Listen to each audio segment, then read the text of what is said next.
El foro del ciclo F Verde sobre los encuentros verdes en colaboración con la Fundación Biodiversidad, y en el que queremos pues traer periódicamente a todo tipo de personas que tengan algo que contar sobre el medio ambiente y sobre todo el mundo verde. Hoy, pues lógicamente, qué mejor manera de empezar que con Susana Magro, que es la directora de la Oficina Española de Cambio Climático, y que nos puede hablar de muchas cosas, teniendo en cuenta que la reunión de Lima, que terminó hace pocas semanas, teniendo en cuenta la que está ahora mismo en marcha en Ginebra, y con el horizonte de París en un primer momento. Queremos dar las gracias también a unos compañeros de otros medios que han querido acompañarnos esta mañana en este foro: a Miguel García Corral del Mundo, a Nadia Kolotúskina de Televisión Española, Luisa Pérez de Radio Nacional de España y Pilar González de Plan España, que también lógicamente van a tener oportunidad de hablar y preguntar y cuestionar todo lo que tengamos sobre la mesa que pueda ser de interés. Y lógicamente pues de F Verde con Marina Segura y con Katia Arévalo, que son nuestras super especialistas, doctoradas, licenciadas en cambio climático y el mundo verde en general. Bueno, Susana, lo primero, como digo, bienvenida, y quizás convendría para empezar hacer un breve balance, una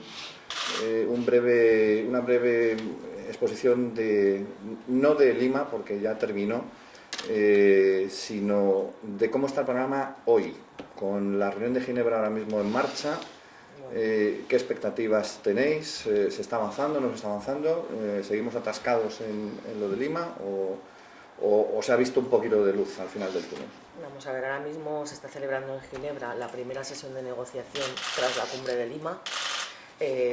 Os pongo un poco en antecedentes. De Lima salió un acuerdo que fue el llamamiento para la acción de Lima, que la importancia fundamental que tiene es que en ese acuerdo de Lima no se descolgó a nadie, o sea, los 197 países que forman parte de la convención firmaron ese acuerdo, que es un acuerdo que establece fundamentalmente los pasos que hay que dar para llegar a París y en París tener ese nuevo acuerdo que sustituya a Kioto y que nos una a todos en la lucha contra el cambio climático. Y entonces en Lima salió otro texto complejo, al que llamamos en ese momento en Lima texto de elementos, que era una compilación de todo lo que todos los países, los 196, querían que estuviera en el Acuerdo de París. Entonces, el mandato de Lima estableció que tenía que haber una primera sesión de negociación ahora en Ginebra, que se está produciendo, acaba mañana, en este momento, y que en esa sesión de negociación se tenía que empezar a trabajar sobre ese texto de elementos para empezar a perfilar lo que será el borrador de texto en el que tendremos que ir trabajando todo el año. Esa es la situación. ¿Qué está pasando hoy jueves en Ginebra? Bueno, pues lo que está pasando, que es un poco en contra de lo que esperábamos al principio de la semana, ¿no? Es que el borrador de texto de elementos ha crecido porque se le han añadido cosas por parte de todos los países. ¿Eso es positivo o es negativo? Pues tiene las dos vertientes. A ver, es positivo porque ahora mismo todos los países han reflejado en ese borrador todo lo que quieren que sea parte del Acuerdo de París. Y los co-chairs han dicho, bueno, pues hemos llegado a este texto que la verdad es un tanto complejo por lo largo que es, por todas las consideraciones que tiene, por todas las alternativas que aún da, y bueno, no sabemos qué va a pasar a lo largo de esta tarde y de mañana, si el texto se va a cerrar así, con esas casi 100 páginas que tiene ahora mismo. 88, me dice Katy, 88. O a lo largo de esta tarde y mañana se va a hacer algún tipo de, lo que nosotros en el argot técnico llamamos limpieza de texto, es decir, bueno, empezar a intentar simplificarlo un poco. Eso es un poco la situación hoy jueves 12. Haría falta a lo mejor, aparte, es que 195 países son muchos países, haría falta a lo mejor algún tipo de negociación bilateral por bloques, digamos, paralela. Eso se está haciendo ahora mismo ya. O sea, vamos a ver, lo está haciendo tanto la Comisión, el comisario Arias, comisario de Energía y Clima, lo está haciendo el gobierno francés, con el que va a ser el presidente de la COP de París, que va a ser el ministro Laurent Fabius, lo está haciendo la propia Secretaría de Naciones Unidas, que prácticamente están recorriendo todo el mundo intentando buscar opiniones y posiciones de consenso. Lo que ocurre es que luego hay que llegar al texto. y hay que trabajar sobre el texto, y sobre ese texto trabajan los negociadores, dirigidos en este caso pues por dos co-chairs que tienen el mandato de, bueno, con ese texto llegar a un texto de consenso entre todos. ¿Qué es lo positivo? Bueno, lo positivo es que este texto, al que ya se le llama el texto de Ginebra, que va a salir este viernes, una vez salga el viernes, Naciones Unidas tiene el mandato de traducirlo a todas las lenguas oficiales de Naciones Unidas, y sobre él ya hay que empezar a trabajar, no digo en serio porque se está trabajando muy en serio, sino a trabajar todos para que ese texto sea de verdad el germen del Acuerdo de París. ¿Cuál es el obstáculo mayor ahora mismo? Pues que son tantas las opiniones, tantas las diferencias. Tengamos en cuenta, yo siempre cuento lo mismo, es que claro, son 196 países con sus 196 realidades. La posición que podemos tener la Unión Europea, que ya tenemos un compromiso claro a 2030, acordado por nuestros jefes de Estado, que es reducimos nuestras emisiones en un 40% a 2030. Ese ya es nuestro compromiso y va a ser nuestra contribución al Acuerdo de París. Pero claro, hay países que aún no están desarrollados, países no desarrollados, que para ellos es mucho más complejo. O sea, es complejo fijar un compromiso de reducción, pero es que incluso es complejo evaluarlo, hacer un inventario en su propio país. Es que es verdad que son realidades muy distintas. Tú hablas, por ejemplo, con los representantes de AOSIS de las islas, y bueno, ellos tienen una realidad, y es que, bueno, vamos a ver, es que tú me hablas de cambio climático desde un punto de vista y yo te hablo desde otro, porque mi problema es que mi isla va a desaparecer, y yo dentro de unos años voy a ser de los primeros apátridas del mundo, ¿no? Hablas con países que tienen intereses en el petróleo y te dicen, bueno, es que yo quiero una compensación por toda la descarbonización de la economía a 2030 y luego a 2050. Es tan complejo.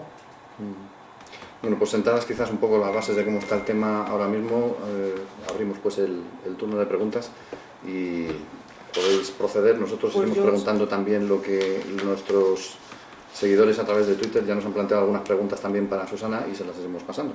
Pero... Pues si queréis yo rompo fuego. Sí, yo ahora represento a la ONG Plan Internacional, que está centrada básicamente en la defensa de los derechos de los niños. Hoy en día no se entienden los derechos de la infancia sino el medio ambiente. Ellos son los que van a heredar el planeta que nosotros les dejemos. Y tú sabes perfectamente que lo que se está pidiendo desde las ONGs es que se le dé voz a los jóvenes en la agenda política del cambio climático. Yo quiero saber cómo está eso, si eso se contempla, si seguimos a la espera, cuál es la situación.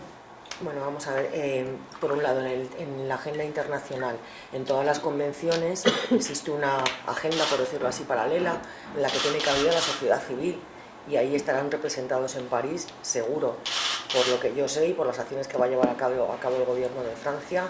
Va a haber acciones de muchas ONGs, de muchos sectores de la sociedad en la cumbre de París. Nosotros en España, yo primero quiero decir una cosa que la oí el otro día y es que no me acuerdo de quién es, porque la frase no es mía. Siempre decimos, tenemos que dejar un planeta mejor a nuestros hijos, vale, de acuerdo, y en eso estamos, y en eso tenemos que trabajar. Pero yo también diría que tenemos que dejar unos hijos mejores al planeta, o sea, mejores preparados. Y eso no es mío, que lo oí y lo ha dicho alguien. O sea, mejores preparados, mejor educados, más concienciados, porque nosotros, no sé, yo tengo 48 años, nosotros lo hemos tenido que aprender todo de medio ambiente. No existía ese concepto de medio ambiente en nuestra educación infantil, de primaria, lo hemos aprendido después. Lo que tenemos que hacer es dar la oportunidad de que ellos lo aprendan ahora. O sea, que los niños de 5 años en el colegio sepan ya lo que es el cambio climático. Y esa es un poco la tarea. En ese sentido, desde la oficina pues estamos llevando a cabo varias acciones que el año pasado pusimos en marcha y que este año queremos reforzar. Una con los colegios, en hacer una campaña dirigida a que los colegios utilicen un material que estamos preparando adecuado para que los niños entiendan lo que es el cambio climático, que es algo muy complejo, pero que se puede explicar y se puede entender por parte de un niño, de verdad que se puede. Y luego campañas en las que nos puedan ayudar, sobre todo los jóvenes y la sociedad en general, a trasladar el mensaje. ¿Y qué es trasladar el mensaje? Es que todos podemos hacer algo en la lucha contra el cambio climático, pequeños gestos. Ya hemos colgado en la web qué puede hacer cada uno, y hay una especie de cosas que tú puedes hacer para reducir emisiones, y eso lo queremos reforzar en este año. Yo espero estar en condiciones en abril de tener una cosa más visible que poderos enseñar, para intentar sumar compromisos en España para reducir emisiones, compromisos que tampoco, o sea, que sean fáciles, que los podamos hacer y que busquemos aliados. Oye, pues un poco tú la llevas, ¿no? Yo hago esto y ahora te toca a ti, a ver tú qué haces, ¿no? Bueno, no sé si sabes que es que además en los países en vías de desarrollo a los niños no hay que explicarles lo que es el cambio climático porque son las primeras víctimas. En cuanto llega una inundación o una sequía, les deja sin hambre, les deja sin colegio, les deja sin comida, les deja sin colegio. Y ellos sí que saben lo que es el cambio climático, ¿no? La participación que se pide es más desde los jóvenes de esos países que están más afectados, ¿no? Ellos son los que quieren entrar en las agendas, no solo internacionales, sino nacionales. Estoy de acuerdo contigo, porque además es que ellos son los que van a tener la responsabilidad en el futuro. O sea, nosotros aquí estamos de paso, lo que tú dices, tenemos la responsabilidad de dejarles las cosas fáciles, ¿no? De dejarles un planeta mejor del que teníamos, pero ellos van a ser lo que van a tener que gestionar en el futuro. Cuanto más conocimiento tengan, yo creo que todo va del camino de la educación, de la formación. Entonces, todo lo que podamos hacer en transferencia de tecnología a países en desarrollo, que en ello estamos, o sea, nuestra relación, nuestro vínculo más fuerte ahora mismo y nuestro trabajo está siendo con Iberoamérica, que es lógico, ¿no? Entonces, nosotros a través de la Red Iberoamericana de Oficinas de Cambio Climático estamos llevando a cabo muchas acciones, pero sobre todo prácticas, transferencia de tecnologías, y esto lo tenemos ya aquí, lo hemos probado, lo tenemos en España y funciona. Vamos a ponerlo a disposición del resto de países de la Red Iberoamericana para que ellos también lo utilicen. Por ahí va un poco el camino, ¿no? Entroncando un poco con lo que has dicho, que hay que explicarle a los niños de forma fácil esto del cambio climático.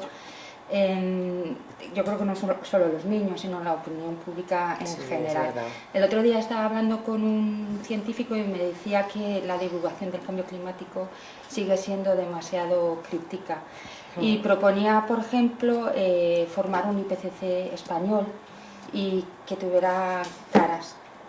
O sea, no solo las personas que son las caras visibles, que todos los que conocemos los periodistas, José Manuel Moreno, etcétera, etcétera, no hacer eso, una especie de IPCC español para darle una mayor visibilidad al trabajo que hacen, y también pedía muchísimo más apoyo porque decía que todas las reuniones internacionales se las tenían que sufragar ellos, que no tenían ningún tipo de ayuda.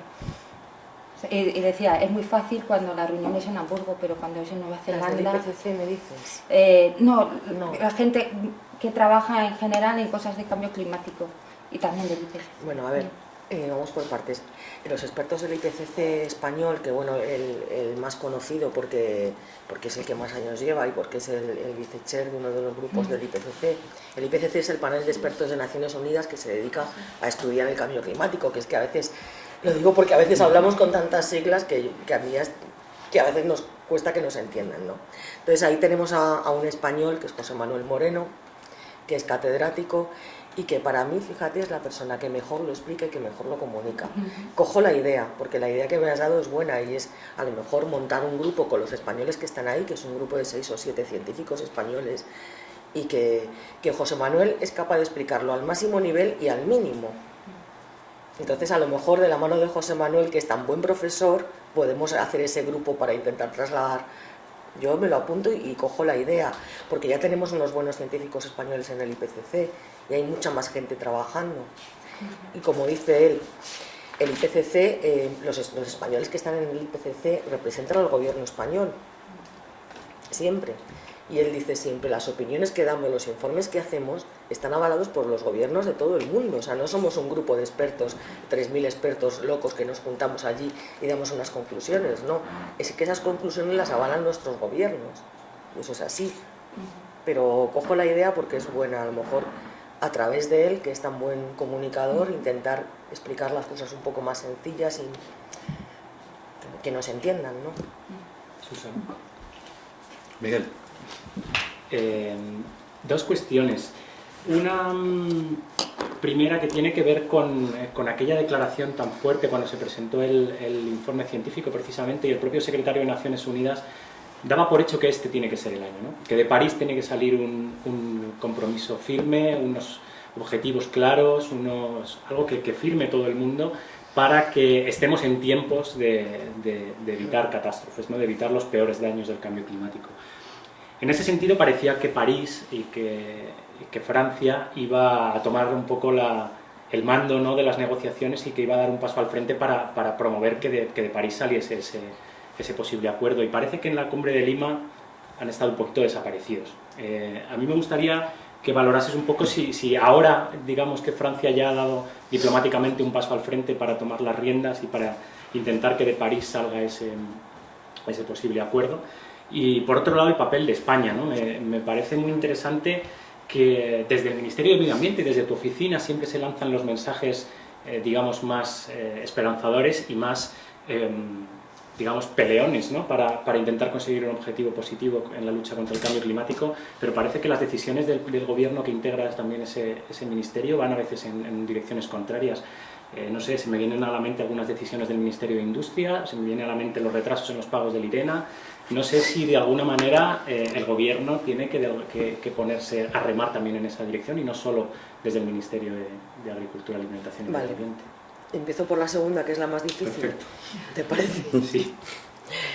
Niego la mayor. A ver, este gobierno, yo soy directora de Cambio Climático desde enero de 2012, ¿no? Y te puedo decir que estos 3 años han sido intensos, no, intensísimos en el trabajo de la Oficina Española de Cambio Climático. Hemos puesto en marcha planes, programas, hemos dado un giro total a lo hecho hasta ahora en cambio climático, con un único objetivo: vamos a intentar poner planes. O sea, nuestro objetivo al llegar era, tenemos que reducir emisiones, y aquí hay un problema fundamental, porque es que en enero de 2012 toda la preocupación de los que fuimos nombrados directores generales en ese momento, hablo también de mí, de la mía, es, vale, yo tengo una responsabilidad, soy directora de la oficina, tengo que reducir emisiones, tengo que pelear internacionalmente, tengo que luchar contra el cambio climático, pero estoy en un país que tiene una realidad en este momento que necesita crear empleo, crear actividad económica, y eso no se nos ha ido de la cabeza a ninguno en ningún momento. Entonces, todo lo que pensamos a partir de ese momento es cómo, y en ese cómo pues han surgido muchos planes, prima, aire, tierra, sol, todos para meter dinero, el dinero que había en los presupuestos, meterlo para que nuestro país reduzca emisiones, para crear empleo. Bueno, y ahí están los resultados, es que algunos los conocéis, yo os invitaría a que mirarais la web. Tenemos 100 proyectos en marcha en los proyectos Clima, hemos renovado la flota de vehículos comerciales, España se ha situado a la cabeza de la producción de vehículos comerciales en Europa, tractores, y ahora con el Prima Transporte. Todo eso, y es a donde iba, que me estoy enrollando un poco, ha pasado por el Consejo de Ministros, y todo eso ha sido aprobado por el Consejo de Ministros. Y todo eso ha sido aprobado por el Consejo de Ministros dentro de un plan de acción de lucha contra el cambio climático, con la palabra cambio climático por arriba. Y eso no tiene absolutamente nada que ver con que haya habido que tomar decisiones en el Ministerio de Industria respecto a algunos temas de regulación que también eran insostenibles económicamente. Entonces, o sea, no se puede decir que este gobierno no haya impulsado la lucha contra el cambio climático. Si es que yo he llevado temas a Consejo de Ministros, muchísimos, y todos han salido adelante, todos. Francia. Bueno, la relación con Francia ahora mismo es nuestra con Francia es estupenda y continua. Yo me he marcado un plan y nos reunimos con la embajada francesa en España cada mes. Ayer, por ejemplo, tuvimos una de las reuniones para hacer seguimiento de temas en los que les podemos apoyar, en los que necesitan ayuda, en los que quieren que colaboremos juntos. Y ahí sí que estoy de acuerdo contigo que el gobierno francés ahora sí se está moviendo, y la diplomacia francesa. Creo que hay 3.000 diplomáticos franceses en este momento volcados en esta COP de París, en trabajar para la COP de París. El ministro Fabius en Lima nos hizo un discurso final, bueno, presentándose ya como el que va a ser el presidente de la COP21 y diciéndonos a todos que nos necesitaba, que necesitaba la ayuda de todos los países y que Francia iba a poner todo lo que estuviera en su mano para que París sea un éxito. Entonces, los mensajes positivos, por supuesto, es que todos ahora estamos peleando porque París sea un éxito. Y todos deseamos que París sea un éxito. Entonces yo en febrero no me voy a poner en plan negativo, a decir, uy, qué difícil es esto. Difícil es. Y desde luego la responsable, Laurence Toubiana, que es la responsable del gobierno francés en la negociación, lo sabe perfectamente. Hablamos con ella también y tenemos un gran contacto. Van a tener todo nuestro apoyo en lo que necesiten. Y así lo estamos haciendo. Difícil va a ser, ¿eh? No va a ser un camino de rosas hasta París. Pero se tiene que lograr, es que la ocasión es única. Katy, ¿quieres preguntar? Yo tengo dos preguntas, Susana, una española y otra de la negociación. La española habéis presentado una hoja de ruta para reducir las emisiones en los sectores difusos para 2020. Esa hoja de ruta tiene que ver mucho en parte con el Ministerio de Industria. Entonces me gustaría que nos hablaras cómo está la colaboración y la relación con el Ministerio de Industria, sobre todo de cara a dos temas. Uno de ellos, cómo descarbonizar el sistema eléctrico, y el otro, si cuando mejore la situación económica, bueno, se van a reactivar las ayudas a las renovables o se va a volver a apoyar más las renovables. Esa es la pregunta española. Y la de la negociación, que es muy técnica. En Lima quedamos con un texto de elementos, que es el que se está negociando ahora, en el que se incluía una opción del grupo AOSIS de descarbonizar la economía en 2050 totalmente. Entonces parece que los países de la OPEP ya han hecho una alternativa a ese párrafo, ¿no? Y me gustaría que nos contaran la situación de ese párrafo, que al fin y al cabo es clave, ¿no? Es el objetivo al que supuestamente avanzaría ese Acuerdo de París. Qué facilitas las dos. Y en 3 líneas cada una, ¿eh? Sí. Primera, la relación con el Ministerio de Industria. La hoja de ruta, ¿cuándo se va a poner en marcha? La hoja de ruta ya está en marcha. Ya está en marcha. Nosotros ahora mismo, ya en esta semana, hemos iniciado la revisión con todos los ministerios, que ahí puedo decir, o sea, hemos empezado a trabajar con todos para ver qué medidas ya han puesto en marcha cada uno de ellos. O sea, son reuniones técnicas. El Ministerio de Economía nos está ayudando muchísimo, yo lo agradezco desde aquí, es verdad, estamos teniendo mucha ayuda por parte del Ministerio de Economía, el Ministerio de Industria también, o sea, ahí cada ministerio es responsable de una serie de acciones, el nuestro propio también, porque dentro de nuestro ministerio hay muchas competencias en agricultura, en ganadería, y también no puedo tener queja. Colaboración constante, o sea, ahora mismo, bueno, pues se está trabajando en la parte de energía, sobre todo en eficiencia energética, que para mí es fundamental, porque todo lo que viene del camino de la eficiencia energética me produce reducciones de emisiones de CO2, y bueno, dentro de ese grupo de trabajo está la Oficina Española de Cambio Climático, pues sinceramente no puedo pedir más. Y renovables, pues volvemos a lo mismo. ¿Cómo estaba el sector eléctrico español en enero de 2012? Pues es que eso era un agujero negro económico, si es que no había por dónde cogerlo. Entonces lo que se ha hecho es parar, poner orden, y por supuesto que habrá que volver. Si es que no puede haber un futuro sin renovables, pero habrá que volver con orden. Y yo creo que esa vuelta está cercana, porque no soy yo la que tengo que dar los datos de cómo está el déficit de tarifa, pero yo creo que las cosas están mucho mejor que en enero de 2012, que han mejorado mucho. Entonces, que se abra de nuevo la ventana, pues si es que la ventana está abierta, si las renovables, si son eficientes y salen las cuentas, se pueden instalar perfectamente. Entonces, bueno, lo que tenemos que ver es si económicamente ya son viables para que se empiece otra vez a... Yo estaría encantada que se vuelva a instalar renovable.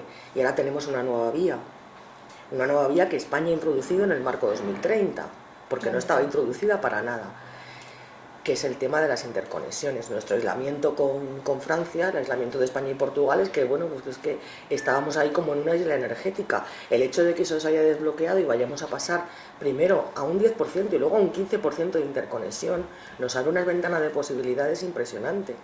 Porque ¿quién dice que en un futuro, yo aquí estoy haciendo ciencia ficción, pero yo me lo imagino, España no pueda ser el nicho renovable de toda la Unión Europea? La Unión Europea tiene un compromiso renovable a 2030, que es llegar a un 27%. ¿Qué es lo que ha hecho que eso se desbloqueara? Porque los franceses se oponían mucho. ¿Ha habido ahí una presión, digamos, pues internacional por parte de Estados Unidos? La buena gestión del gobierno español con el apoyo del gobierno portugués. ¿Y de Estados Unidos no ha habido ahí No, porque esto ha sido una negociación, que yo sepa, no, esto ha sido una negociación dentro de la Unión Europea.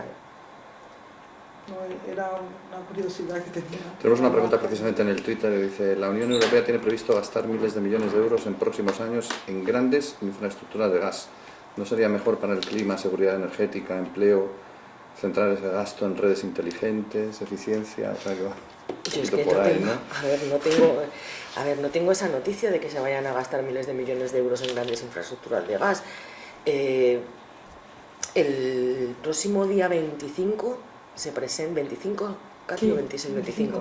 Se presenta el documento, el Colegio de Comisarios de la Unión presenta el documento de la Unión Energética. Ahí vamos a ver un poco los planes de Unión Energética que tenemos a futuro. Pero vamos a ver por dónde va el camino, y tenemos trazado el camino por la descarbonización, está clarísimo.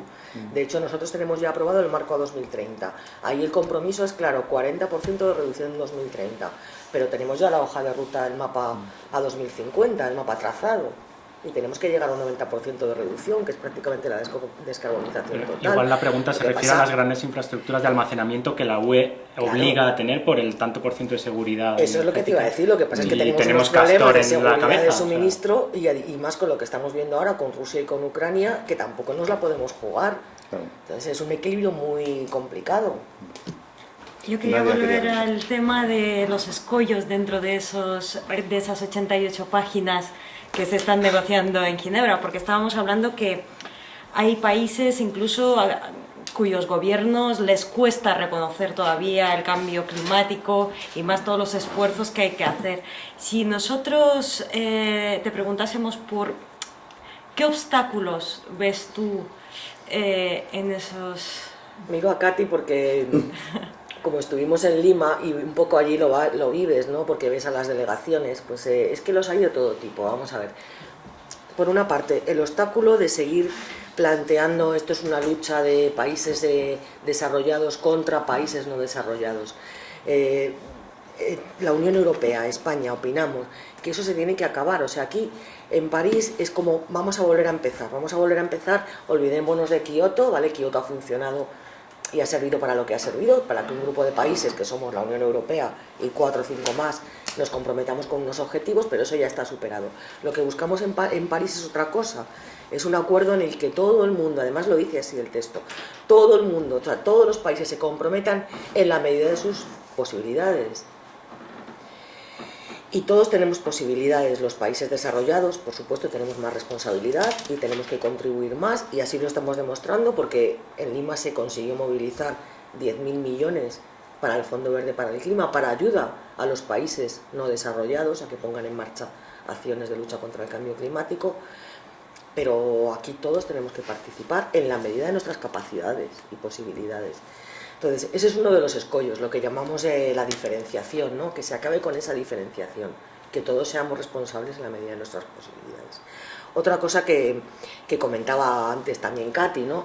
Hay países como AOSIS que quieren avanzar a la descarbonización total en 2050, y hay otros como que los productores de petróleo, pues que esto no les parece su escenario perfecto, pero porque sus realidades económicas son tan diferentes. Entonces, encontrar ese equilibrio es lo complejo en ese texto de las 88 páginas. Y va a ser lo complejo en estos meses. Aún quedan hitos por delante. Pensad que ahora, cuando salgamos de Ginebra, que salimos mañana de Ginebra, con este texto que se va a llamar el texto de Ginebra, texto ya de negociación, los cochers tienen que empezar a trabajar porque tienen un mandato de la Convención para tener un texto de borrador en mayo, que tienen que presentar en mayo. Y ese texto tiene que ser ya el que los países evalúen en la sesión de junio, que son 2 semanas que tenemos de sesión de negociación en Bonn.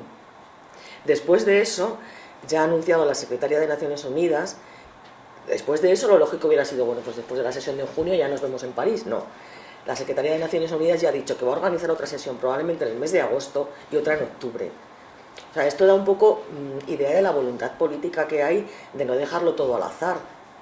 Quizá ahora estamos todavía en 88 páginas, pero bueno, es que va a haber muchos hitos de aquí a diciembre. Yo la sensación que tengo es que sí que hay una voluntad política por parte de todos los países de que no se llegue a París con todo abierto, ¿no? De llegar a París con el texto lo más acordado posible. A ver si puede ser. Hay otra cita en mayo, además, la Carbon Expo en Barcelona. Sí, en mayo además Carbon Expo lo organizamos nosotros, o sea, lo organiza el gobierno español. Carbon Expo es la feria, tradicionalmente es la feria de los mercados de carbono que organiza el Banco Mundial. Tiene sede alternativa, que es Colonia, en Alemania, y Barcelona. Este año la sede es Barcelona, y este año el Banco Mundial y nosotros pues queremos darle a la feria un aire completamente nuevo. La feria no se va a centrar solo en los mercados de carbono. Por supuesto, va a ser una parte importante de la feria porque que es uno de los objetivos, analizar el funcionamiento de los mercados, pero se va a abrir a todas las empresas que estén poniendo acciones de lucha contra el cambio climático, a nuevas tecnologías.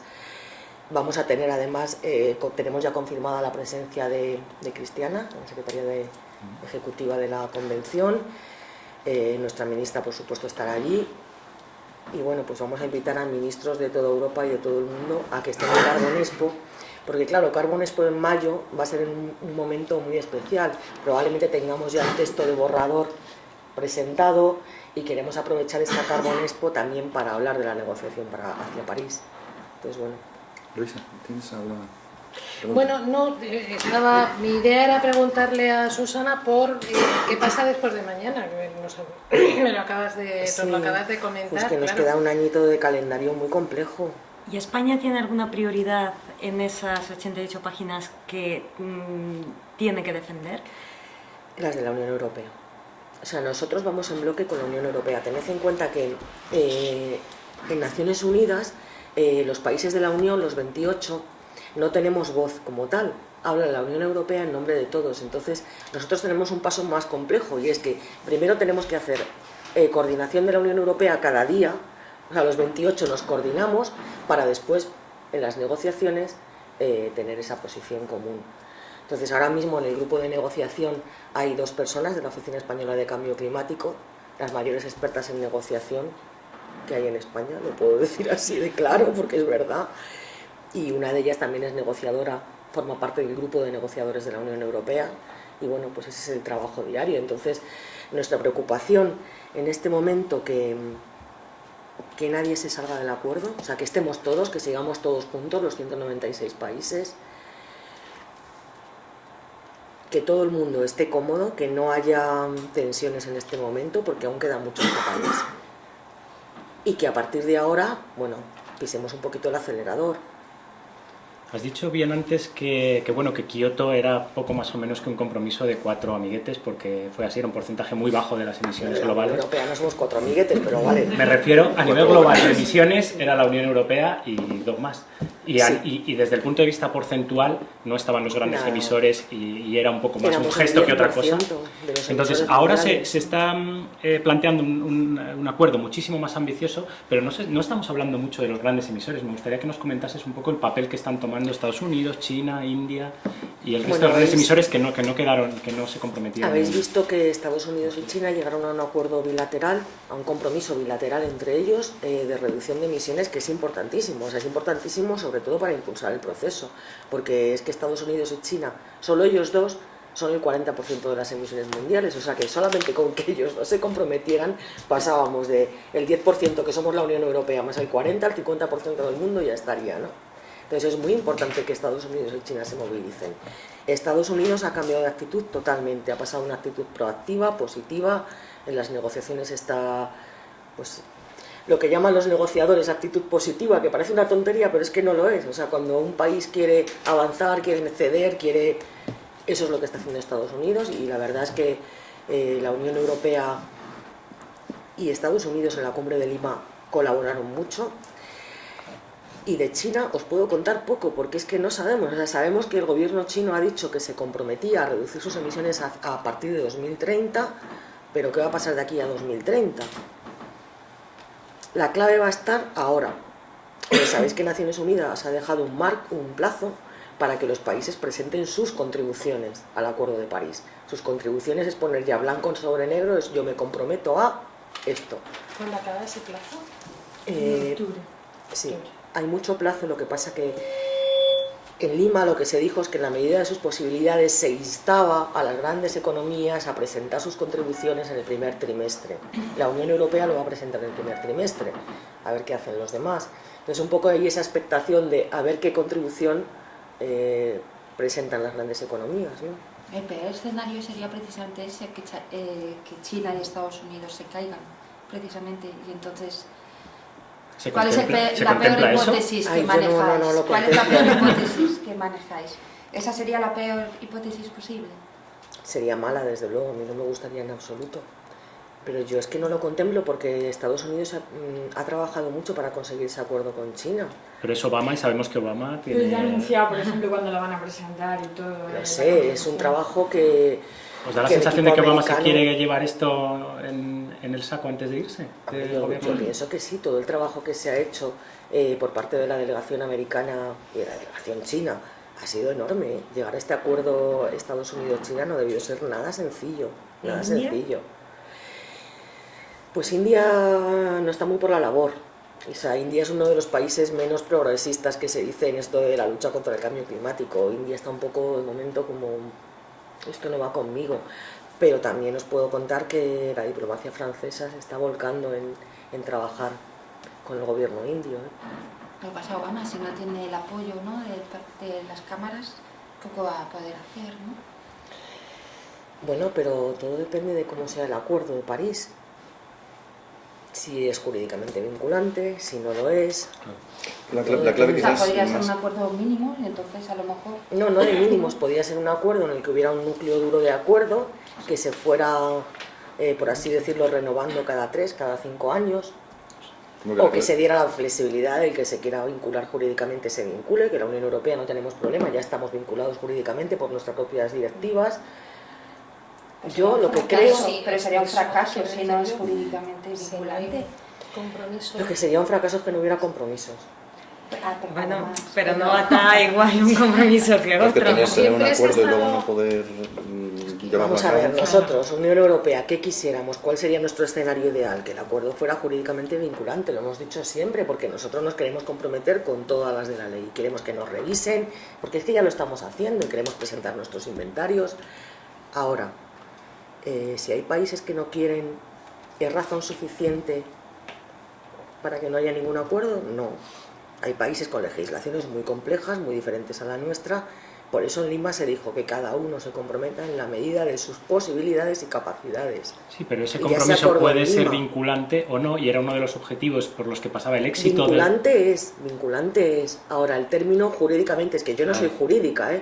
No, pero Que el yo secretario soy- de Estado sí, Sí. y puso esa diferencia, Sí, yo me acuerdo claro, perfectamente. El Que secretario era, de Estado sí es jurídico y eso lo sabe mucho mejor que yo. y él indicó esa diferencia como algo importante. Claro. O sea, era uno de los objetivos fuerza, era Y que para el la Unión acuerdo Europea es importante y nosotros estamos comprometidos jurídicamente. Ahora, si tenemos que flexibilizar nuestra postura y tuviéramos que ceder, yo os pregunto, ¿merecería la pena ceder esa parte del jurídicamente a cambio de tener un gran acuerdo al que se sumen todos los países del mundo y se alcance un compromiso de reducción internacional por primera vez en la historia del planeta? Si ese acuerdo Pues no hombre, es son- como para pensárselo. Ya, pero si eso solo queda en buenas palabras. Sí, estamos Bueno, emocionalmente buenas palabras no, comprometidos, pero no, porque Buenas palabras por una parte de los- No, porque la convención ya ha establecido, y eso se acordó en Lima, que ahí va a Proceso haber, de revisión. claro, procesos de revisión continuos. O sea, se está creando como un mecanismo Claro. alternativo para que sin Y, ser y la jurídicamente convención, que es vinculante, Naciones Unidas, te puede llamar al orden y decir, oye, que tú te has comprometido a esto, y sacarte los colores y decir que no lo estás haciendo. Eso ¿No es te pueden poner una No me multa? preguntes. Si no es jurídicamente vinculante, pues no. Pero es que a veces... pero vamos, la convención... O sea, en Lima ya se acordó que esos procesos de revisión van a estar, que era lo que la Unión Europea quería. O sea, nosotros pedíamos, bueno, podemos flexibilizar la postura en cuanto a que sea jurídica o no vinculante. Vale, pero los procesos de revisión son necesarios y de comprobación de los compromisos, claro, porque si no, ¿para qué vale esto? O sea, si se consiguen esos procesos de revisión, se podría considerar un éxito la cumbre. Opinión mía personal, ¿eh? Yo creo que sí. Yo creo que sí. Muy bien. Miguel, ¿tú querías...? No, era justo incidir en esto, ¿no? Que también era otra de los escalones que se quería subir en Lima y no se consiguió, que eran justo los mecanismos de control, ¿no? Cómo vamos a controlar que cada miembro... de ahí no salió en Lima, no sé cómo va eso, y si tú eres optimista con respecto a que de París salgan unos mecanismos de control eficientes para controlar las reducciones. Vamos a ver, los países desarrollados tenemos todos mecanismos de control eficientes. Y es que eso es así, la Unión Europea los tiene y bueno, son no eficientes, es que son los siguientes, son exhaustivos. Estados Unidos los tiene, porque además los pone a disposición. Hay muchos países que están trabajando en tenerlos. Ahora, hay otros que... Tened en cuenta una cosa, que es que hacer un inventario de emisiones es abrir en canal toda tu economía, ¿eh? Cuando tú presentas un inventario, si un día queréis os venís a ver cómo es, por ejemplo, el inventario último que hemos hecho, que es una auténtica pesadilla. Tú pones ahí a disposición de todo el mundo todos tus datos de producción, de todo, absolutamente de todo, o sea, desde producción agrícola, ganadera, industrias del acero, industrias de todo. ¿Os imagináis algunos países, y yo no voy a nombrar a nadie haciendo ese ejercicio tan exhaustivo como el que hacemos los países de la Unión, poniendo la economía para que se la revise todo el mundo? Yo hay algunos a los que no me los imagino. Entonces el proceso tiene que tener un ten con ten. Tenemos que ser capaces de comprobar las reducciones de emisiones, pero que no se nos quede nadie descolgado, Miguel. Ya, a ver, una cosa, ya por alicatar. ¿Tú tienes información de que la Unión Europea podría estar dispuesta a renunciar a ese término que hemos hablado? No, o sea, si tú percibes una corriente en esa dirección.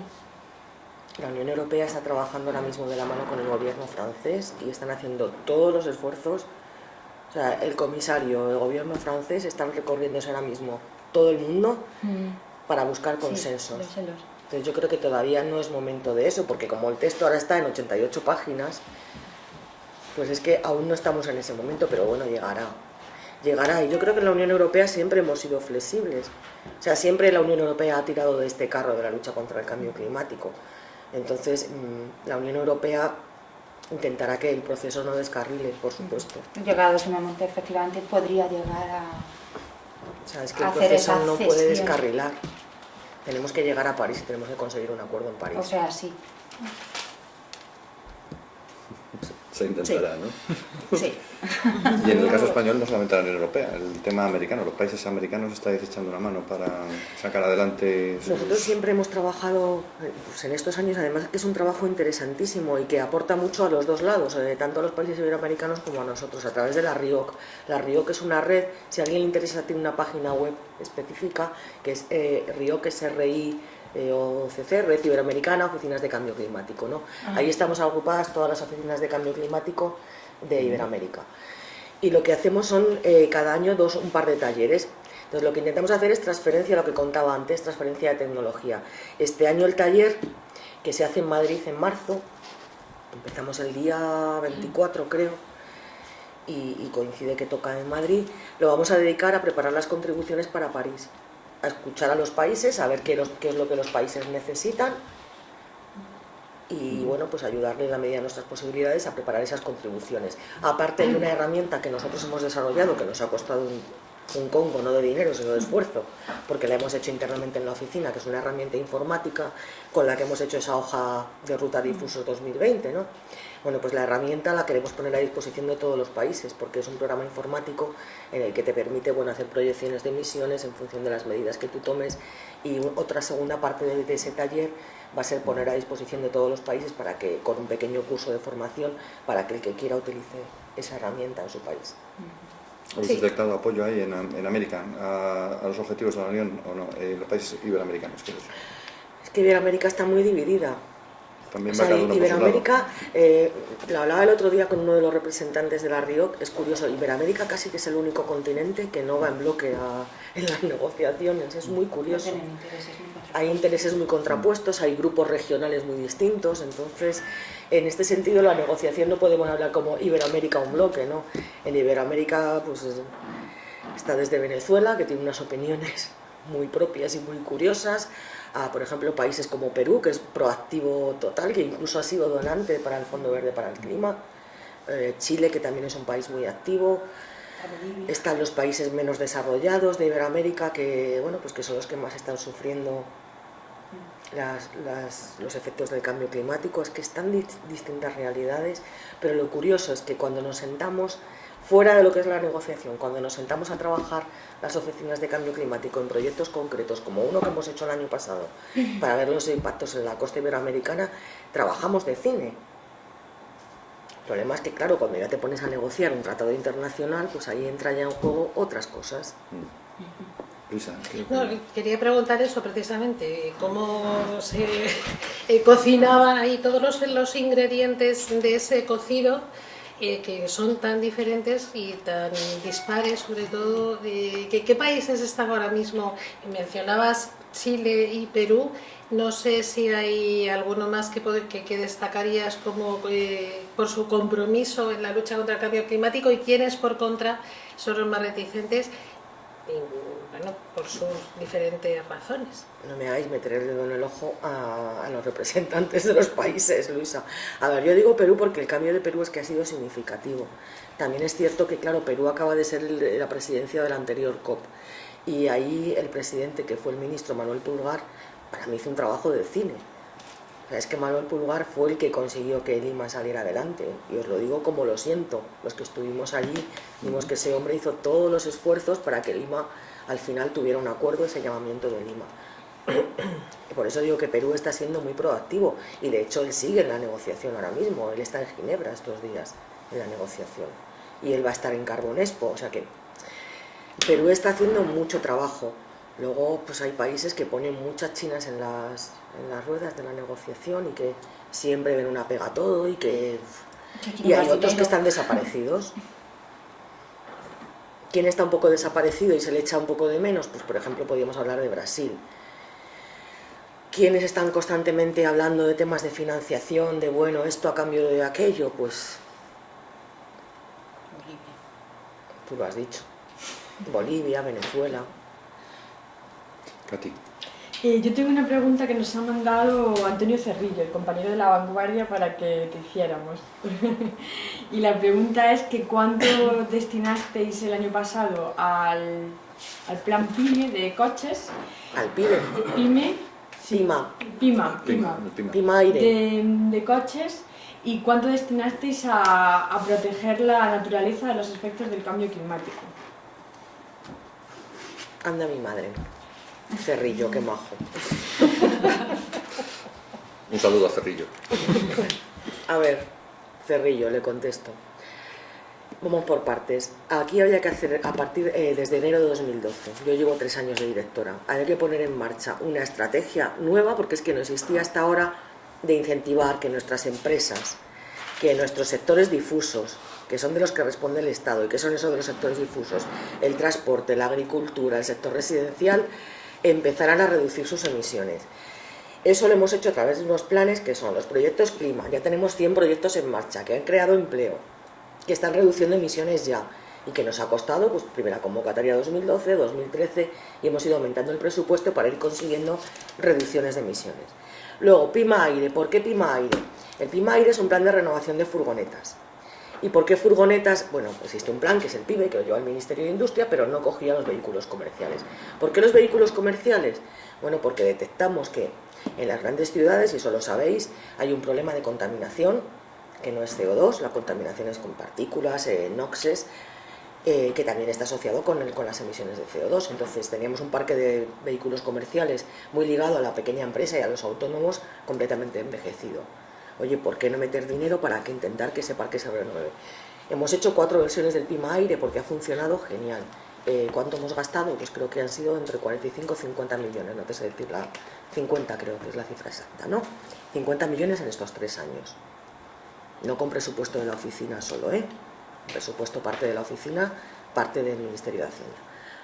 Bueno, con esto que hemos conseguido, oye, pues reducir un 15% por cada vehículo que se ha sustituido, que han sido más de 35.000. Pero no solo eso, sino que hemos conseguido de rebote, que España se haya convertido en el mayor fabricante de Europa de comerciales. Pues oye, ole, y eso no sé qué le parece mal a Cerrillo. Asentado todo esto, he hecho el plan para hoteles, he hecho el plan para comerciales, he hecho el plan ahora para flotas de camiones y de autobuses, que ahí también teníamos un problema.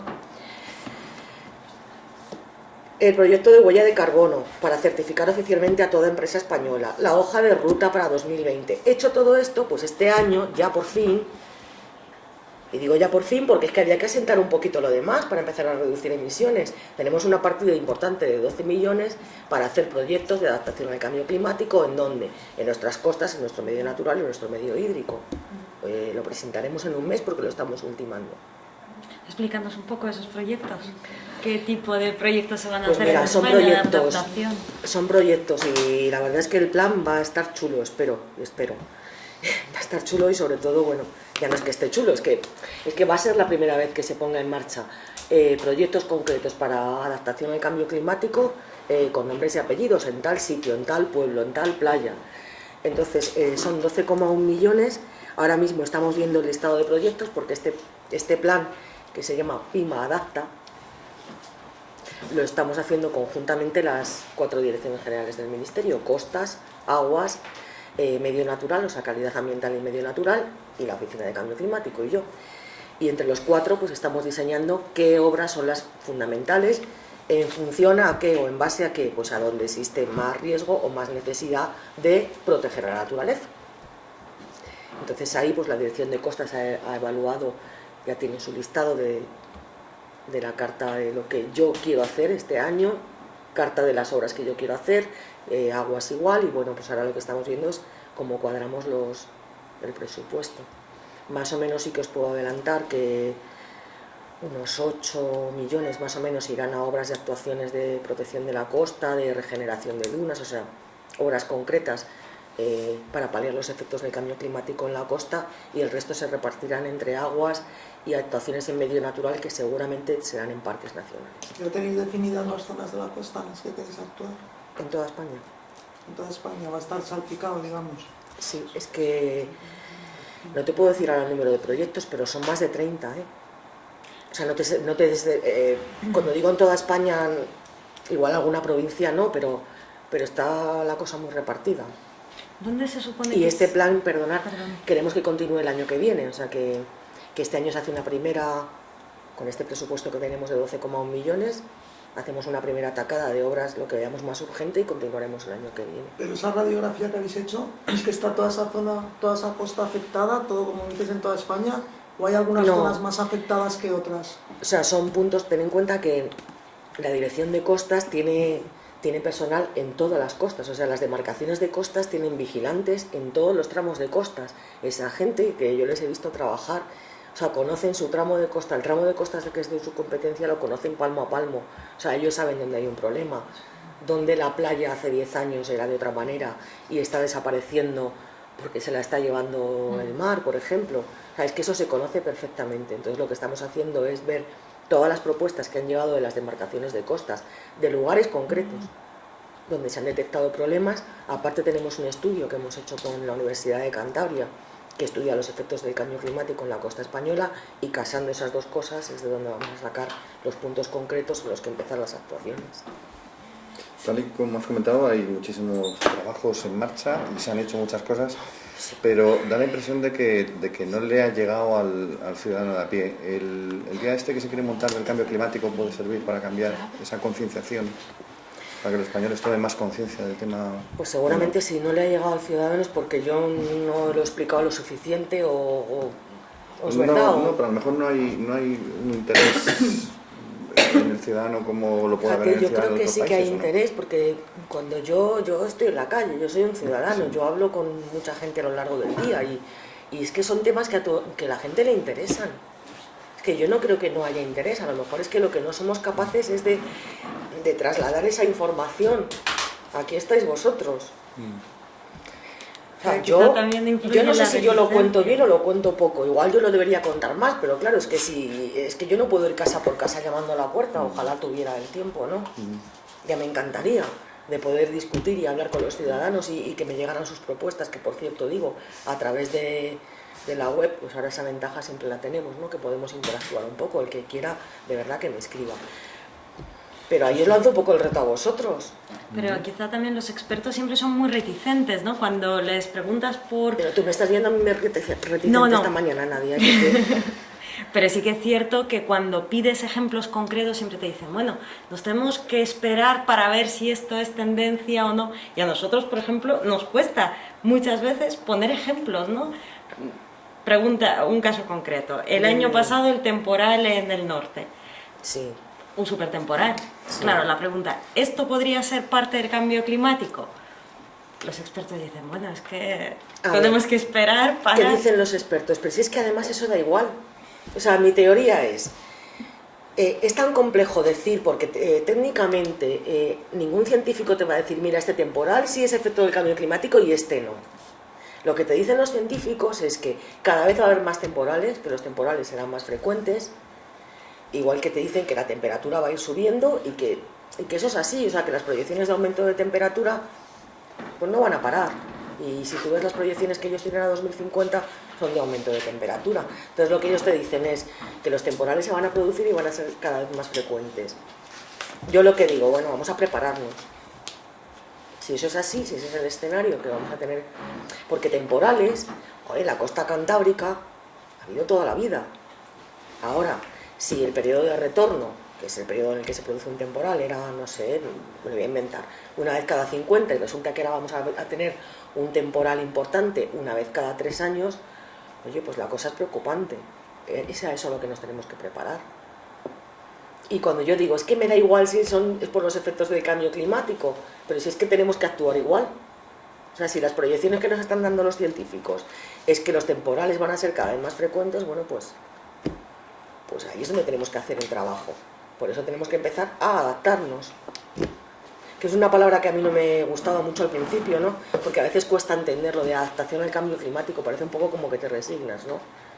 Pero luego cuando hablas con muchos países que realmente ya han sufrido los problemas del cambio climático, cuando hablas con la delegación filipina, pues es que no queda más remedio que adaptarse. Cuanto antes pongamos en las agendas el tema de la adaptación, mejor para todos. Susana, déjame que te haga una pregunta cambiando un poquito de tercio, porque cuando hablamos de todos estos planes que se ponen, hablo de eficiencia, la renovación de vehículos, todos estos planes suenan como pequeños planecitos que van sumando, pero que no dejan luego, se pide también la colaboración ciudadana. Y cuando miras los macrodatos, te sales un poquito hacia atrás y miras los macrodatos, te das cuenta de que 10 empresas son responsables del 70% de las emisiones de este país. 10 empresas, de las emisiones industriales. No sé, quizá el ciudadano medio se pregunte ¿por qué no una iniciativa gubernamental para actuar sobre esto? Una sola empresa eléctrica de las grandes eléctricas españolas genera el 30% de las emisiones. Pero que ya existen bien. Las eléctricas están Pero tenemos dentro. un plan nacional del carbón activo, por ejemplo, que parece una cosa, ¿no?, en estos tiempos que corren, que no sé si quizá sería algo a revisar. Te pregunto tu opinión. Sí, desde luego sería algo a revisar de cara al futuro. No cabe duda. Si queremos llegar a esa hoja de ruta 2050, pues sería algo a revisar. Algo que toda Europa debería revisar, ¿no? Y que yo creo que estará en la agenda a futuro. Ahora, lo que me decías de los responsables de las eléctricas, a ver, es que las eléctricas están sometidas a un régimen, que es el régimen de comercio de derechos de emisión, el régimen ETS que hablamos así comúnmente, que es un régimen común para toda la Unión Europea. Y ellos tienen unas asignaciones y si superan esas asignaciones de lo que pueden emitir cada año, tienen que acudir al mercado a comprar sus derechos de emisión. O sea que es que las eléctricas ya están pagando por emitir CO2. ¿Qué hacemos? ¿Una doble tasa? Bueno, lo has lanzado tú. Katy. Hay voces críticas, Susana, que respecto a los objetivos de la Unión Europea para 2030, la Unión Europea dice que, o sea, la idea a largo plazo es descarbonizar la economía europea de cara a 2030, ¿no? Entonces hay voces críticas que dicen que estos objetivos, el 40, 27, 27 para 2030, se quedan muy corto de cara a ese objetivo de descarbonización en 2050, entonces que dejaría para los últimos 20 años la mayor parte del trabajo. ¿Cómo lo ves? ¿Cuál es tu postura como la directora española de la Oficina Española de Cambio Climático respecto a esos objetivos? Bueno, pues que de corto nada. Eso para empezar. Es que de corto nada. Primero, la Unión Europea, de momento, que sepamos, es la única, o sea, el único grupo de países, que somos 28, que tenemos ya un compromiso a 2030. Un compromiso de reducir el 40% de las emisiones. A ver quién más en el planeta tiene ya un compromiso a 2030 fijado como ese. Pero es que este sí que es jurídico, porque esto va a ir dentro de una directiva europea que nos va a obligar a los 28. Entonces, bueno, el que diga que nos quedamos cortos, ¿en qué se va a traducir esto para España? Porque ese compromiso que decimos, bueno, es el compromiso de la Unión Europea. No, es que luego la Unión Europea A lo largo, pues empezarán el comisario a trabajar, supongo, en esto ya a lo largo de este año.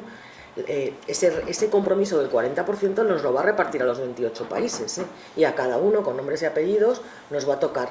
Pues a ti te toca, para llegar al 40% de 2030, reducir tanto. A España nos va a tocar reducir lo nuestro. Y yo ya os puedo decir los cálculos que nosotros hemos hecho internamente de cuánto nos va a tocar. Pues nos va a tocar, sabéis que luego en la reducción se reparte en ETS y no ETS, ¿no? El ETS es el que va a ir directamente a las reducciones que tiene que hacer el sector sometido a la directiva ETS. Ahí ya se sabe que va a ser un 43%, y el no ETS, los sectores difusos, tienen que reducir un 30%, ¿no? En el conjunto de la Unión. Bueno, pues a España nos va a tocar más o menos en el reparto que luego se haga entre el 28 y el 30%. ¿De cuál de los dos? ¿De ETS o de...? De difusos, porque eso ya va por gobiernos. O sea, el ETS afecta a las empresas, el difuso afecta a los gobiernos. Entonces, al gobierno español le va a tocar una reducción de emisiones a 2030 de aproximadamente el 30% respecto a 2005. ¿Sabéis cuál es la que tenemos para 2020? El objetivo que tenemos para 2020 es el 10.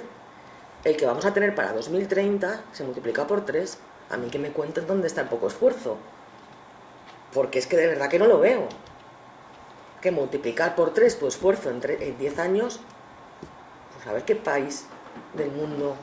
No, lo que dicen sobre todo es, esto lo ha dicho gente en varios foros que ha habido de expertos en energía, ¿no? Que si el objetivo real de la Unión Europea es la descarbonización de 2050, dejaría para el segundo tramo de la primera mitad del siglo, es decir, para 2030-2050, casi todo el trabajo. Porque, por ejemplo, el hecho del objetivo renovable 27%, ¿no? Pues lo que dicen los expertos es que es muy poquito para 2030, sobre todo porque además no es un objetivo, o sea, no está asignado por países. Tú más o menos llegas al 27, entonces al final hacen media. Habrá países como, por ejemplo, Dinamarca, que en 2030 quieren ser totalmente libres de combustibles fósiles, que lo superen perfectamente ese 27%, pero a otros como Polonia o Italia que claramente pues seguramente no llegarán. Entonces, eso es lo que dicen estos expertos, ¿no? Que sí es suficiente ese objetivo que se ha planteado la Unión Europea, ¿no? Por cuestionarnos a nosotros mismos, porque también cuestionamos mucho a los americanos, a los chinos, y la Unión Europea sí que es verdad que ha sido el primero en poner sobre la mesa objetivos, pero hay quien dice que para su objetivo de libre de emisiones no son suficientes o dejan mucho trabajo para la recta final. No, porque yo no lo veo así, porque la hoja de ruta que se aprobó, creo que fue en el año 2010, 2011, no me acuerdo ahora mismo, bueno, esa hoja de ruta 2050 planteaba unos hitos, y los hitos eran estos, que son los que se están cumpliendo. Tiene cierta lógica, porque tú cuando vas aumentando el porcentaje de reducción, o sea, ya vas haciendo un efecto acumulativo. Entonces lo que se ha hecho es seguir simplemente la hoja de ruta 2050 con los hitos marcados. Hay un hito a 2030, luego tendrá que haber otro hito a 2040, y yo no veo que no se vaya a poder lograr. O sea, se está siguiendo el mapa trazado, no se está saliendo de ahí, vamos. Y ya digo que el esfuerzo no es menor, ¿eh? Susana, una pregunta que a me nosotros queda, nos va a costar. es una duda con respecto al comentario de antes, y es preguntarte si de verdad es 3 veces más el compromiso de 2000... ¿Para España? Para España con respecto al de 2020, porque el año de referencia cambia, ¿no? Luego no. ¿Es ver, 2005? Sí, es 2005. En ambos esto objetivos. Es un poco lioso. Cuando tú haces el objetivo conjunto de la Unión, que es un 40%, te refieres al año 1990, ¿no? Cuando se reparte el objetivo entre ETS y no ETS, ahí cambia el año de referencia. Ahora os explico por qué. Cuando repartes en ETS y no ETS, el año de referencia es 2005, porque es cuando por primera vez empieza a haber diferenciación entre ETS y no ETS. Entonces ahí cambia el objetivo. Por eso ya los objetivos país, que son en difusos, se referencian respecto a 2005. Perfecto, entendido. Yo quería, antes has dicho, bueno, no lo has dicho de esa manera, yo voy a hacer el titular amarillo, que Brasil ni está ni se le espera. Lo que quiero decir es, ¿por qué Brasil no acaba de centrarse en el Yo, tema? los brasileños, vamos, es que no tengo nada en contra de ellos. Lo que digo es que en la negociación no se les ve muy activos, claro, la ahí verdad. está, y siendo un continente que tiene mucho que decir, que tiene una problemática ahí con la Amazonia Claro. muy importante, ¿qué les está pasando? ¿O no sois capaces de atraerlo a vuestra causa? Porque es que eso es un país que tiene, bueno, es que es un continente que tiene mucho que decir en este tema, entonces me ha llamado la atención. Es un país tropical. A ver, con Brasil está trabajando más especialmente el gobierno portugués, lógicamente. Nosotros no estamos teniendo una relación directa con Brasil por cuestión histórica, ¿no? Son los portugueses los que están trabajando más con ellos, pero no te sé decir por qué, quizá porque sus intereses ahora mismo estén en otro sitio. No lo sé, Pilar, pero la verdad es que pues es una realidad que vemos en las negociaciones. Y ya puestos a hablar de países, hay uno que no has mencionado y últimamente está en boca de todos, aunque no por en estas la lista razones. negra de todos los países. No, por preguntarte, que Rusia está precisamente... Voy a ir a Brasil y a Rusia. No, pero si no, vamos a ver. Es un país grande también, tiene también mucho peso. No quiero que me hables de los problemas con los gases y con todo eso, sino de la posición suya concreta, ¿cómo la ves? A nivel internacional, en todo este tema del... Compleja también. Compleja también. Sí, muy compleja.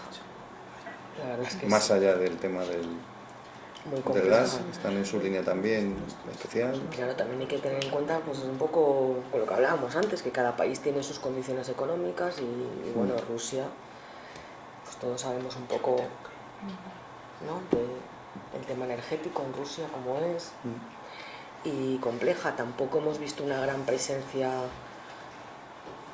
activa, proactiva de la delegación rusa en esta cumbre de Lima, en esta última cumbre de Lima, así como en la anterior sí, fíjate. En la anterior, que fue en Varsovia, la delegación rusa estuvo mucho más activa. En esta cumbre de Lima tampoco se les ha visto demasiado.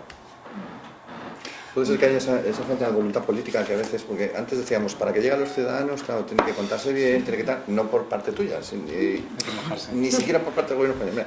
Pero en general, de los gobiernos, a veces da la impresión de que el tema verde, sea el cambio climático o sea cualquier cuestión relacionada con lo verde, es como de segunda fila, como prescindible. Pues es que el tema verde, a mí eso también me cabrea un poco. Sí. O sea, el No, y tema nosotros, verde, por eso te lo preguntamos. pero perdón por la que he dicho una palabrota, pero si es que el medio ambiente, el tema verde, es que es nuestra vida. Claro, o sea, por eso. es que es todo lo que hacemos a diario, es donde vivimos, es donde salimos de ocio, es donde hacemos una foto que nos apasiona. Es que yo ya estoy un poco harta de, bueno, es que es un tema de segunda línea. No, es que es el tema. O sea, es que nuestros hijos, ojalá lo veamos cuando estemos ya en la residencia de ancianos, es que la política de nuestros hijos va a ser medio ambiente y lo demás. Es que estoy convencida que va a ser así.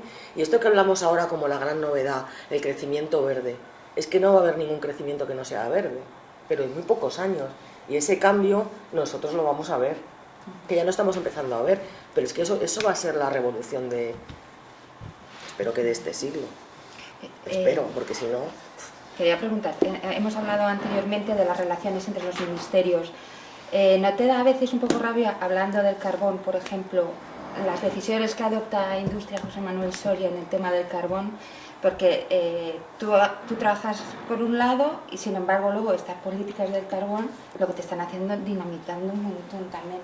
Sí, pero claro. ¿Puedo añadir algo a la pregunta? Y a la del carbón, por ejemplo, lo de penalizar el autoconsumo solar. Sí, perfecto, pero me nombráis a José Manuel Soria, ¿por qué no me nombráis al anterior gobierno?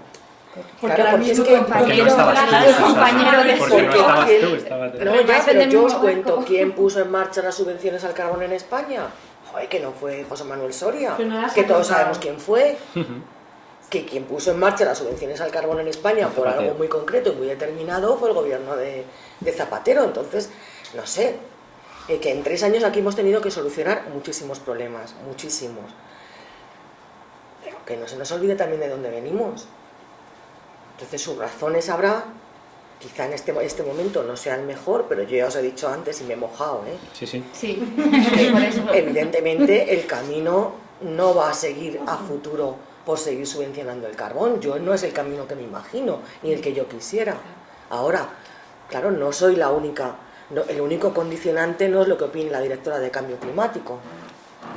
Es que hay condicionantes sociales, hay condicionantes económicos, Y hay por condicionantes de Por empleo. penalizar el autoconsumo, Susana, esa es una cosa que se ha hecho José Manuel Soria. A ver, no se penaliza el autoconsumo, no es que se penalice. Hombre. Lo que yo le he oído siempre al secretario de Estado de Energía es: tenemos un problema gravísimo con las cuentas. O sea, el déficit de tarifa de este país ha llegado a que cada año tenemos un 5.000 millones sobre la mesa de déficit. Tenemos que solucionar este problema económico, porque una energía que no es sostenible es que no vale para nada. Eso se Pero me permite que autoconsumo y solucionado balance eso, neto, pero autoconsumo y balance neto no están en el objetivo del problema del déficit de tarifa. Esto no, tampoco, o sea, pongamos las cuentas claras encima de la mesa. Hay vamos a otros ver. muchos problemas graves para el déficit de tarifa, y ahí era una decisión mucho más ideológica que otra cosa, y en realidad sí se está penalizando al consumidor que quiere autoconsumir su energía. Se está obligando a pagar una cuota a las eléctricas por hacerlo. no, se está obligando a pagar una cuota por conectarte a la red. Si tú te conectas a la red para tener seguridad de suministros, cuando pagas esa cuota. Pero Es Había- así. Bueno, no se le incentiva, en realidad. había una Eso ley es decir ante... de otra manera, que tampoco se Había ayuda, una no ley se fomenta. de pago 3 a Es así. 1 el precio del kilovatio cuando se inyectaba a la red con Que estas estoy segura, energías hace poquitos años. porque es algo que hemos hablado muchas veces, que estoy segura que cuando la situación económica mejore, que en el tema, los datos que yo tengo y que me dan los compañeros de energía, que en el tema de la deuda tarifaria, del déficit de tarifa, yo creo que están a punto de resolverlo, y no soy yo la indicada para decirlo, pero que las cuentas están muchísimo mejor. Hombre, yo tengo la esperanza de que cuando estas cuentas estén resueltas, cuando el camino esté lanzado, podamos trabajar en ver cómo, lo que decías tú antes, bueno, pues cómo ayudar al autoconsumo. Vamos a dejarlo ahí, ayudar al autoconsumo. Bueno. Pero también el tener una seguridad de suministro, pues hay que pagarlo. Cuando tú llegas a tu casa y enciendes la luz, haya sol o no haya sol, Depende, Susana. Pues, también ese señor está produciendo de una manera que a ti te a mí me viene de perlas. te como viene de directora perlas la para tus oficina, cuentas, porque me exactamente. reducen Se podía emisiones que no te decir, imaginas. se podía Claro. favorecer esa actitud, digamos, de ayuda a los objetivos nacionales y estratégicos del país, o se podía de alguna manera penalizar, y esa ley penaliza. Te lo dejo ahí, en el fondo. La hemos sometido aquí al foro máximo a Susana Magro durante hora y media casi, y vamos a tener que ir cerrando el ciclo. Bueno, dándote las gracias porque Muchas gracias. La próxima semana repetimos. Ha sido facilísimo, todo muy amigable, preguntas muy sencillas. Bueno, podemos decir que como si algún día te plantean el cargo de ministro del Medio Ambiente, estás preparado para someterte a la posición, ¿eh? O de industria. O industria. A la Katy, remátame más. Ahí lo dejamos.